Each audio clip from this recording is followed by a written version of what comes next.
करने का सिर्फ मतलब ये है कि मैं कल एक शूट पे गई थी और वहाँ जाकर बहुत सारी नौजवान बच्चियाँ और बच्चे बैठे हुए थे। पता नहीं उसमें से मतलब टीन एजर्स थे या 20s में बच्चे थे। तो वो सब अपनी अपनी माओं के बारे में बात कर रही थी। तो उन्होंने एक बच्ची ने कहा कि मेरी अम्मी मुझे इतने फ़ोन करती हैं, खाना खाया है, कहाँ हो, पहुँच के बताना, मैसेज करना, कि मुझे सफोकेशन होने लग पड़ती है। दूसरी ने कहा पता नहीं इनका क्या मसला है, और मैं आपको ये बता नहीं सकती कि वो बच्चियां कैसे बैठी हुई थी। मैं बैठ नहीं सकती।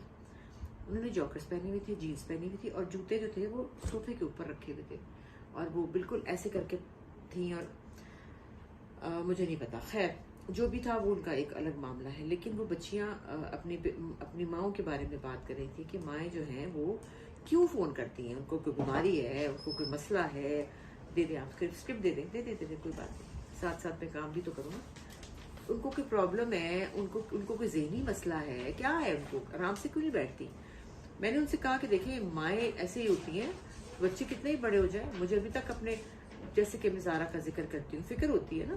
तो जैसे कि वो खैरियत से हों, अगर ज़ारा कभी, अब तो मेरे पास रहती नहीं है, एक दफ़ा बल्कि शादी के बाद वो कहीं अपने दोस्तों में गई थी और उसका फ़ोन जो है वो मुझे नहीं मिल रहा था। मतलब मैंने फ़ोन किया तो वो अवेलेबल नहीं थी।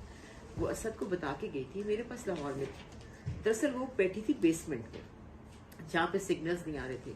और आप सोच नहीं सकते कि मेरी क्या हालत थी उस वक्त। रात के 1 बज चुका था और मुझे लगता था मेरा दिल बंद हो जाएगा।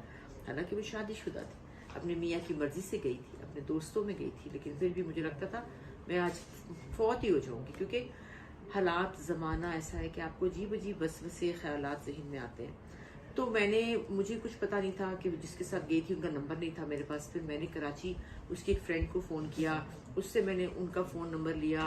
मैंने मतलब थरथल्ली मचा दी ना। और जब ज़ारा से मेरा राब्ता हुआ, जब वो आई तो मैं चीखें मार मार के रो रही थी और ऐसे में कांप रही थी। उसने कहा माँ क्या हुआ, माँ क्या हुआ। मैंने कहा मुझे मेरा दिल बंद होने लगा था कि तुमसे मेरा राब्ता नहीं है, तुम कहाँ चली गई हो तुम। उसने कहा हम तो नीचे बैठे थे बेसमेंट में, वहाँ सिग्नल्स नहीं थे। अब ये बच्चों की लापरवाही है और मेरा परेशान होना मेरा मसला है।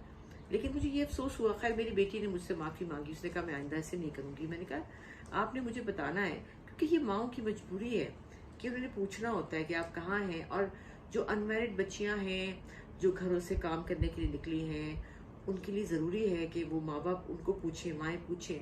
अच्छा आपको आपकी अम्मी पूछती है खाना खाया है, तो इसमें कौन सी ऐसी बात सफोकेशन वाली है।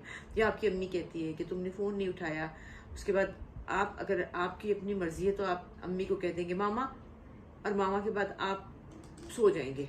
सोचे ना, आप कहीं 2-3 घंटे इधर उधर हो जाएंगे और आपकी जो माँ है वो कितनी परेशान होगी कि मामा के बाद क्या था, कोई प्रॉब्लम है, कोई बात करना चाहती है, कुछ कहना चाहती है, तो उनको पता भी नहीं होता। बाद में कहती है नहीं नहीं हमने ये तो नहीं कहना था, मैं तो ये कहना था कि वो फलां कमीज का दुपट्टा का है। तो माओं के जज्बात को समझिए, माओं के दिलों को समझिए।